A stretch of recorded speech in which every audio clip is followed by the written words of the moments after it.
ओम नमः शिवाय दोस्तों, धार्मिक सुरभि चैनल में आप सभी का स्वागत है। आई होप कि आप सभी बहुत अच्छे से होंगे। आषाढ़ माह चल रहा है और इस महीने के कृष्ण पक्ष के दिन योगिनी एकादशी का व्रत रखा जाता है। एकादशी का जो ये व्रत होता है वो भगवान विष्णु को समर्पित है।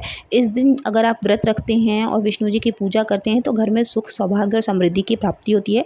योगिनी एकादशी निर्जला एकादशी के बाद और देवशयनी मतलब कि जिस दिन विष्णु भगवान सोते हैं उस एकादशी के पहले रखा जाता है। तो इस बार योगिनी एकादशी का व्रत किस दिन रखा जाएगा और पूजा का शुभ मुहूर्त या पारण का समय क्या है वो जान लेते हैं। तो 1 जुलाई को सुबह 10:26 से इसका मतलब शुरुआत होगी। एकादशी तिथि 2 जुलाई को सुबह 8:34 पर समाप्त होगी। ध्यान रखिएगा, 1 जुलाई को सुबह 10:26 पर, ठीक है, और 2 जुलाई को सुबह 8:34 यानी 8:30 पर ख़त्म होगी। तो उदया तिथि के अनुसार हम इसे 2 जुलाई को मनाएंगे। और वहीं एकादशी व्रत के पारण की बात की जाए तो 3 जुलाई को सुबह 5:28 से सुबह 7:10 के बीच में इसका आप जो है पारण कर सकते हैं। एकादशी का पारण द्वादशी तिथि के दौरान ही करना शुभ माना जाता है, इसलिए द्वादशी तिथि का समापन 3 जुलाई को सुबह 7:10 से शुरू हो जाएगा।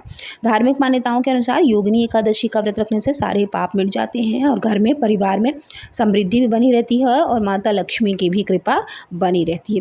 कहा जाता है कि इस एकादशी का व्रत करना 88,000 ब्राह्मणों को भोज कराने और कथा के अनुसार बराबर होता है। स्वर्ग धाम में यह व्रत भगवान श्री कृष्ण नामक नगरी में कुबेर नाम का एक राजा रहता था। वह उनका व्रत होता है और प्रतिदिन शिव की पूजा किया करता था। तो हेम नाम का माली जो है पूजन के लिए उसके यहाँ फूल लाया करता था। हेम की विशालाक्षी नाम की सुंदर स्त्री थी। एक दिन वह मानसरोवर से पुष्प तो ले आया, लेकिन कामासक्त होने के कारण वह अपने वाइफ के साथ बैठ गया, बात करने लगा और उसी के साथ हंसी मजाक कर रहा था। इधर राजा जो है वो उसकी दोपहर तक राह देखते रह गए। भाई ने पूजा करनी थी, उनको फूल चाहिए थे। तो अंत में राजा कुबेर ने सेवकों को आज्ञा दी कि जाकर देखो माली क्यों नहीं आ रहा है, आखिर क्या हुआ आज माली नहीं आया है और अभी तक फूल भी नहीं लेके आया है, मैंने अभी तक भगवान की पूजा भी नहीं की है। सेवकों ने कहा कि महाराज वह पापी अति कामी है, उसको वो तो हम लोगों ने देखा कि अपनी वाइफ के मतलब अपनी स्त्री के साथ बैठकर हंसी मजाक कर रहा था। यह सुनकर कुबेर क्रोध में आकर कुबेर जी ने उन्हें श्राप दे दिया और हेममाली का स्वर्ग से पतन हो गया। वह उसी क्षण पृथ्वी पर जाकर गिर गया। भूतल पर आते ही उसके शरीर में श्वेत कोढ़ हो गया। उसकी स्त्री भी उसी समय अंतर्ध्यान हो गई। मृत्युलोक में आकर माली को जो है बहुत सारे दुख होने लगे। भयानक जंगल में जाकर वह बिना अन्न और जल के भटकता रहा। रात को नींद भी नहीं आती थी, परंतु शिवजी की पूजा के प्रभाव से उसके पिछले जन्म की स्मृति का ज्ञान उसको मतलब हमेशा रहा करता था। घूमते घूमते एक दिन वह मार्कंडेय ऋषि के आश्रम में पहुंच गया, जो ब्रह्मा से भी अधिक वृद्ध थे, जिनका आश्रम ब्रह्मा की सभा के समान लगता था। और हेममाली वहां जाकर ही उनके पैरों में पड़ गया। उसे देखकर मार्कंडेय ऋषि बोले, तुमने ऐसा कौन सा पाप किया कि तुम्हारी हालत ये हो गई है। तो उन्होंने बोला कि आपने सही किया, कहा है कि मैंने कोई जो है पाप ही किया हुआ है, अब मुझे उसके उद्धार के लिए कुछ बताइए।